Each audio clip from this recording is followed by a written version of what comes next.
Locked On Broncos, your daily podcast on the Denver Broncos, part of the Locked On Podcast Network. Welcome back, ladies and gentlemen, to another edition of Locked On Broncos. This is your host, Cody Roark. And the Broncos are victorious on this beautiful Tuesday evening here in Colorado. Last night they defeated the Los Angeles Chargers 24-21 in a nail-biter game that was made very interesting and very stressful late. We'll break down the game in just a few moments, but we want to thank you for joining us here on Locked On Broncos, part of the Locked On Podcast Network.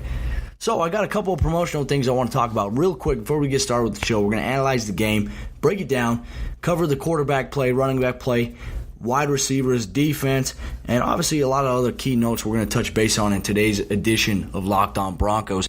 But before we dive into the major topics of tonight's show, obviously with last night's game against the Los Angeles Chargers on Monday Night Football, I want to tell you guys about some really cool promotional stuff we have going on over here at the Locked On Podcast Network. And that starts with a lot of different things. Obviously, I announced on Twitter that there's a contest coming up where you're going to have to answer 3 trivia questions that I come up with, and that I'll release on Twitter and obviously on the show. So you have to be listening to the show in order to be eligible for it, obviously, to know the answers and know the questions from what what I will ask you. I will answer and I will ask this question on Friday's episode of Locked On Broncos. The 3 questions. And the first person to tweet me at Locked On Broncos and at Cody Roark NFL, the correct answers to these first 3 questions that I have, you will join me on an edition of Locked On Broncos next week here live on the Locked On Podcast Network. Very excited about that. I believe you guys, your voice and your feedback is very important. And obviously, last night I really valued interacting with all of you Broncos fans and listeners of the show during the game, obviously at Cody Roark NFL and a little bit over at Locked On Broncos. It's kind of hard to switch back and forth between the 2 accounts, but the feedback, the engagement was absolutely phenomenal. I was very grateful for it. And so once again, I have to remind you fans that you guys are the best fans in the world at listening to sports, and I value your feedback and your opinions very much. So please tweet me at Cody Roark NFL, at Locked On Broncos, and obviously head over to iTunes and leave a review. Speaking of heading over to iTunes and leaving a review, you Locked On Broncos fans and listeners, you are eligible if you want a subscription to Pro Football Focus. Get an Edge subscription to what they have access for you. You have the chance to win a free account right now here on Locked On Broncos,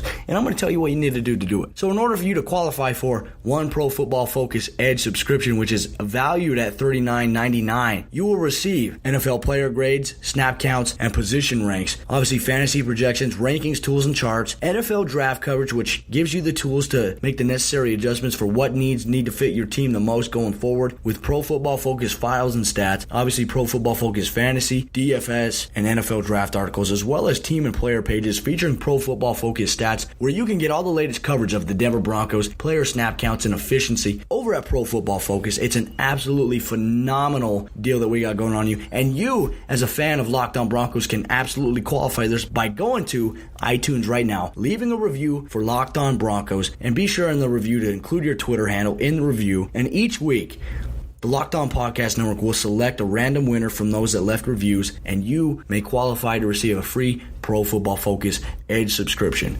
You want the best game-changing stats, analysis, and obviously analytics, the way the game has evolved? Pro Football Focus has you covered. You can get that right here on Locked On Broncos. So obviously, climbing into it, the Denver Broncos kicked off their season last night against the Los Angeles Chargers in a 24-21 victory. And obviously yesterday on the pregame show, we had John Gennaro over at Locked On Chargers. And, to be honest with you, when I was watching the game and I went over a film today, and I'm going to go over a film again this weekend before we play the Dallas Cowboys on Sunday, I looked at a lot of things and I was really impressed. I came away impressed with a lot of things that I've seen, specifically with the quarterback play in Trevor Siemian. And I'll get to that in just a moment. But when I look at the game last night, and I'll give you my quick rundown before I dive, I take a deep dive into the statistical, analytical process of breaking down the game. And last night, the Denver Broncos played a great 3 quarters. They played phenomenally for 3 quarters. Now, the offensive line, I still think, has a lot of struggles on the right side, obviously at right tackle with Menelik Watson. And obviously, I think that Ronald Leary's concussion is not a good sign for the Denver Broncos, and I hope that he'll be able to play this upcoming weekend against the Dallas Cowboys Cowboys, because that's going to be a tough test with the Cowboys coming to town. Not sure if Ezekiel Elliott will be suspended or not. The likelihood of him playing is probably about 80-20 in favor of him playing. And obviously Dak Prescott, you got the weapons in Dez Bryant, obviously Cole Beasley, Jason Witten. You got a lot of weapons from this Dallas Cowboys offense, and so the defense has to come ready to play. But obviously with a short turnaround with the Monday night game, you get a Tuesday day off, now Wednesday, Thursday, Friday, and maybe even a Saturday walkthrough. Now you have practice for 3 days, walkthrough on Saturday, and then obviously it's game time, go time, obviously on Sunday, 2:25 p.m. Mountain Time for the Denver Broncos against the Dallas Cowboys. They come to town for the Mile High Showdown. America's team versus apparently the Denver Broncos, who, in my opinion, overtook them as America's team going forward. So I have my differing opinions, obviously, about that, but when I look at the game last night, and I really want to hear what you guys as fans have to say. I gauged feedback a little bit this morning. I want to hear it more. Obviously, tweet me at Cody Roark NFL and at Locked On Broncos with your feedback. But what were your thoughts on the game? I'm going to give you my takeaways real quick.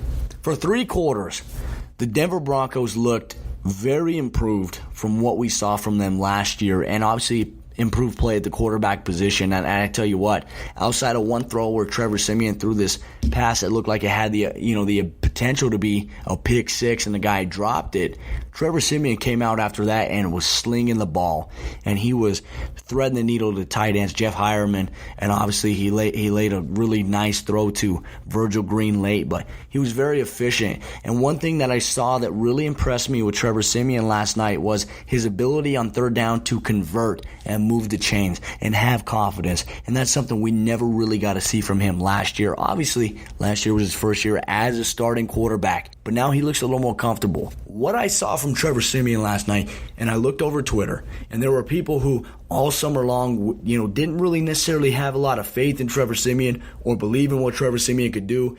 They were turned into somewhat believers. And it wasn't because he did anything really spectacular. He was consistent, he was confident, and he threw the ball really, really well, and he showed a lot of poise in the pocket. Now, the only areas where I think Trevor Siemian struggled was obviously when pass protection broke down. Joey Bosa got to him twice. Menelik Watson alone surrendered 4 total sacks that Trevor Siemian had to take. Trevor Siemian had a really, really good ball that he threw to Emmanuel Sanders. It was a little bit overthrown, but it hit Emmanuel Sanders in the hands, and he couldn't quite finish it.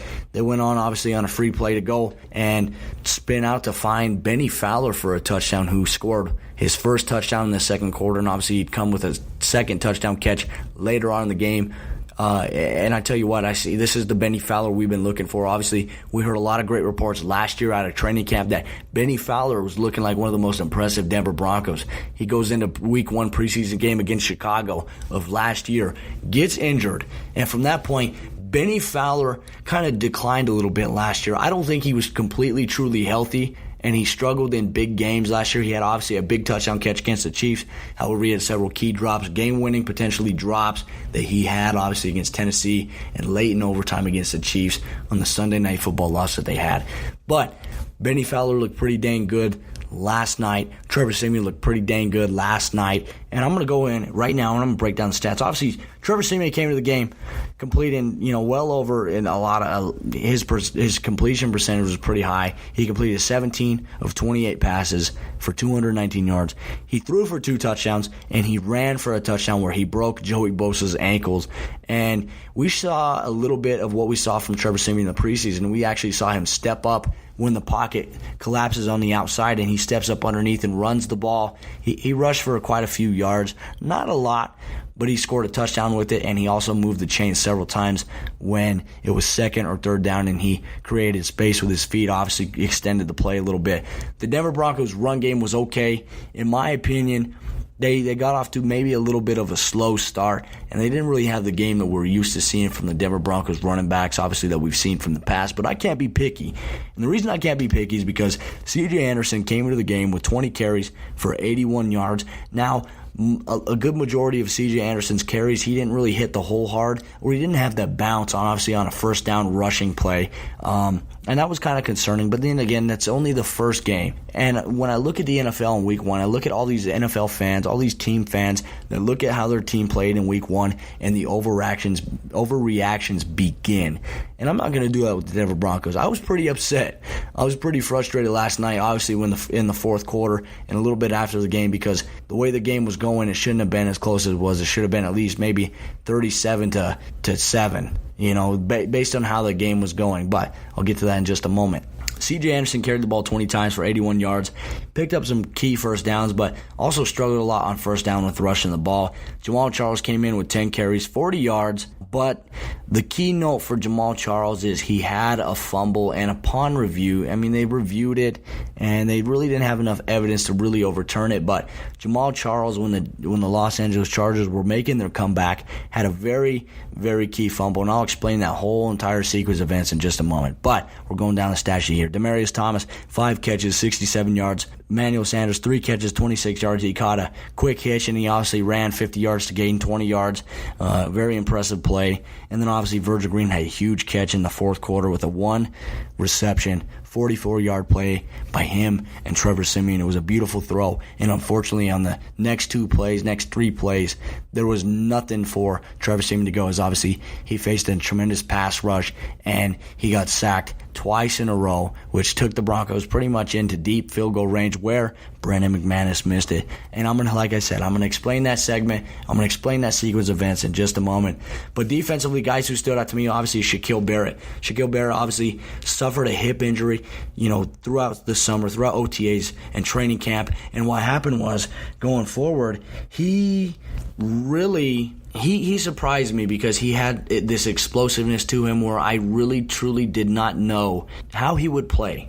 Obviously not having any preseason reps and not getting a lot of time, but he came back into practice a couple weeks ago, and he looks great. His hip rehab looks like he never actually suffered a hip injury. He was very elusive, and he was explosive. And while Von Miller never really registered a sack on Phillip Rivers, Von Miller and Shaquille Barrett last night caused absolute havoc in terms of creating pressure. Now, they were held quite a bit, but which NFL pass rusher isn't held by the tackles that they go up against in the NFL?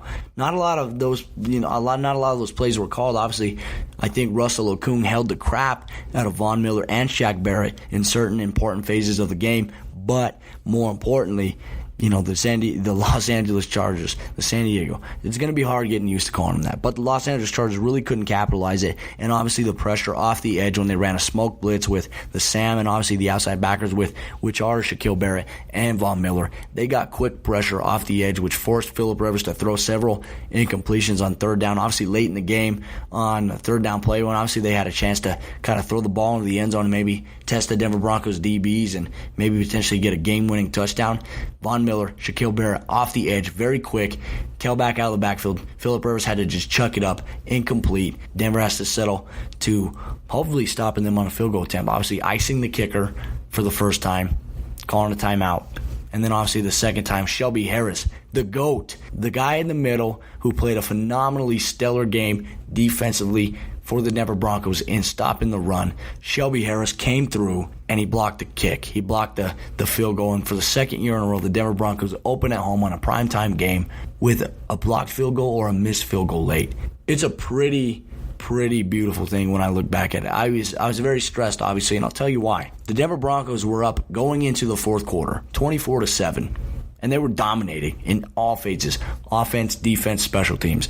Enter the fourth quarter, and all you have to do here is be conservative. All you have to do is manage the clock here, control the ball, not turn the ball over, and be smart. And obviously run the clock down, have your defense come out and control it, get pressure on the quarterback. Things are simple. You go home with a big win. Things didn't really go out that way. Things went absolutely the complete opposite, and it was very frustrating as a fan to kind of almost see the kind of collapse that the Atlanta Falcons nearly had. And it was a big collapse. Obviously, it was a big letdown. You let the guys back into it, and I'll tell you what led to that. Obviously, on the Denver Broncos' next ensuing drive, obviously heading into the fourth quarter, they had the ball, and Trevor Siemian goes to throw a screen to Benny Fowler, but Benny Fowler is tackled by the corner past the line of scrimmage. The corner is holding him pretty much tackling him. The ball comes through, bounces off Benny Fowler. They roll to the ground, and the ball gets kicked up into the air and intercepted, and they're not going to throw a flag. They didn't throw a flag, and so obviously San Diego gets the ball in Bronco territory, and they have a good field position. They go on to throw a touchdown, and that gives them a little bit closer. So now the score is 24-14. Well, the next drive that the Denver Broncos have, Jamal Charles fumbles the ball. The Chargers pick it back up. Denver Broncos defense stops them. Luckily, the next play on the ensuing drive, Trevor Siemian throws a 44-yard pass to Virgil Green, gets them down in the red zone, obviously plus 15 yards with a face mask penalty. So the Denver Broncos are cooking. They look like they're about to go up another touchdown here. Well, the offensive line couldn't hold, and obviously Joey Bosa, Melvin Ingram had a field day off of Menelik Watson and Connor McGovern late in the game. Both registered 2 sacks each on Menelik Watson mainly, and that took the Denver Broncos into deep field position where they had to settle for a 50-yard field goal where Brandon McManus legitimately kicked the ball wide right. And at that point, I'm looking at the TV, and I'm probably cursing at myself. I'm looking at how things are going, and I'm frustrated. And I'm thinking, no, we cannot lose this game. Obviously, I stayed up late, and most of you guys stayed up late to watch the game too. I applaud you. It's worth it when the Denver Broncos win. It's frustrating when they don't. But the things that were going through my head is we were up 24-7, and we blew this lead. I do not understand why. In the NFL, obviously, one play can change the momentum of an entire game, and it was that pick, in my opinion, that really set the tone for the Los Angeles Chargers gaining momentum, and obviously Jamal Charles fumbling the ball. Those were key plays that really turned the tide of the game, and all the momentum got taken out of the air of the Denver Broncos, and the Los Angeles Chargers had everything going for them. So, the next play after the missed field goal, Phillip Rivers connects on a 52-yard touchdown pass to obviously Kelvin Benjamin, a speedy guy who busted the coverage, obviously with Darian Stewart trying to cover. Couldn't get over the top. Touchdown, 52 yards. And now we're at a score of 24-21 with about 4 or 5 minutes left in the game, and you've got the Denver Broncos holding on by 3. Well, the Denver Broncos offense goes 3 and out, has to punt the ball, and obviously with 2 minutes left and a 2-minute warning with no timeouts, you have Phillip Rivers leading the ball down the field, and sure, they did it. They struggled a little bit in spurts, but then all of a sudden, Phillip Rivers throws the ball downfield, and there's a pass interference call on Bradley Roby, and they move them automatically into field goal range. Denver Broncos defense gets 2 stops in a row. Okay, now it's 4th down. There's about 5 seconds left. The Los Angeles Chargers kicker comes out, and he's got an 88% career completion percentage on field goals, I believe. And right before he kicks the ball, Vance Joseph calls timeout. So yeah, we've been here before. Deja vu. Primetime game, icing the kicker.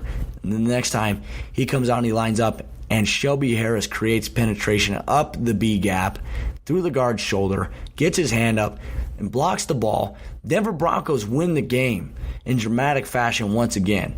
Obviously, I love the win. I absolutely love the win. But the thing that really concerned me is just the overall consistency. The Denver Broncos played really well for 3 quarters and had an absolutely meltdown in the 4th, which concerns me going forward, obviously, with an electric offense and a powerful defense that the Dallas Cowboys bring to the table come Sunday in Denver at Mile High. 2:25 p.m. kickoff. I worry about those weapons a little bit because it seemed like the Denver Broncos had some rust and really had a hard time finishing. And obviously, the game was filled with drama. It was dramatic. It was hard to watch in the 4th quarter because things were just not going well for the Denver Broncos. However, Denver weathered the storm once again, and that's what we call resiliency, and that's a confidence builder in the NFL. A lot of it is confidence builder for defenses for the Denver Broncos. So I do think that will bode well in their favor. Obviously, we cannot look at how a team played one week and assume that they're going to play similar or even close to what they played the previous week. So that bodes well in the favor of the Denver Broncos. Denver Broncos have a chance to come out here and play really well against an NFC opponent, an NFC rival that they've had a history with before. You've got America's proclaimed team, and you've got the Denver Broncos, who over the years have been one of the most prominent franchises in the National Football League since John Elway took it over. My biggest concern last night was, obviously, I think coaching, obviously, Vance Joseph, Joe Woods were getting very comfortable with coaching. I looked at everything, and I feel like Mike McCoy is maybe the most comfortable because he's had experience calling plays before. And Vance Joseph, obviously being a coordinator, has had experience calling plays. But defensively, Joe Woods did a very good job last night. However, there were instances late in the game where there were coverage breakdowns. I don't know if that's simply on communication. 2 of those touchdown passes seemed like there was some miscommunication on the play. But I do not know. I'll have to go back through all 22 film, and we'll review that next week here on Locked On Broncos, as well as the Cowboys game. But the thing that really killed the Denver Broncos in the fourth quarter was turnovers, obviously the fumble and the faux interception, and they just came out flat in the fourth quarter. They had no momentum, no energy. The offensive line, they really, really struggled in pass protection. They gave up a lot of sacks and a lot of pressures. Matt Paradise and I believe Ronald Leary and Garrett Bowles had actually a pretty good game. Garrett Bowles gave up a sack, but outside of that, him, Leary, and Matt Paradise gave up the less pressures on the quarterback and gave Trevor Siemian time to throw. That right there impresses me. Now I'm worried about the right tackle spot. I want to know what you guys are thinking. Are you worried about the Denver Broncos at right tackle, obviously with Menelik Watson, and in a division full of pass rushers? Tweet me your thoughts at Cody Roark NFL, at Locked On Broncos. Now, another thing is Brandon McManus signed a 4-year contract extension the same day, Monday Night Football, same day, and he missed a 50-yard field goal with really no pressure. I felt like after watching it, I think he rushed himself. I don't know if it was a play clock thing, but why not call a timeout if you're unsure? Instead, he boots it wide right. They score pretty much on the ensuing play, and that right there took all the momentum out. Now, I give my game ball to Shelby Harris, who played really well in stopping the run for the Denver Broncos. The defense actually played pretty phenomenal. Bradley Roby had an amazing interception. There were several pass interference calls that I didn't agree with, and obviously late in the game, I didn't think Bradley Roby interfered with Phillip Rivers' pass, obviously with the receiver's route, unfortunately. So that kind of scared me a little bit, that Denver's been in these heart-racing games as of late, and it seems common nowadays where the Denver Broncos are in these games where their viewers are more likely to suffer from a heart attack. And I was there, and it was like 11:45 p.m. Mountain Time, and I'm sitting there, my girlfriend's asleep, I'm sitting there covering the game, writing down all my notes, and obviously tweeting at the same time, and frustration is creeping in, and I'm a very vocal person, I'm very competitive, so of course I'm yelling at the TV in phases. It's 11 o'clock, girlfriend's getting upset, but you know what, it's worth it. It's Denver Broncos football. It's absolutely what I would do over and over and over again. Now, when Shelby Harris came through huge after Vance Joseph called a timeout to try to ice the Los Angeles Chargers kicker, he came out on the next play, blocked it, won the game, and that was huge for the Denver Broncos. But I tell you what, there are a lot of things that I look at with the Denver Broncos, and there are major improvements, and obviously it's at number one is at the quarterback position and quarterback play. I think the running game is going to have a little more solidarity, but more importantly, the Denver Broncos got tight ends involved quite a bit in their offense, and Benny Fowler had a very great game, and Trevor Siemian showed me that we have not yet seen his ceiling. He has a ton of potential as a player, and that in and of itself excites me for what may be ahead. However, Trevor Siemian cannot keep taking the hits that he's been taking in this game. The offensive line has to shore up on communication with pass protection and making sure that they protect their quarterback, because he cannot survive a 16-17 game, even extended run of the playoffs, with getting hit by some of the NFL's fiercest pass rushers, linebackers, blitzing nickel safeties, whatever it may be. You have to protect your quarterback.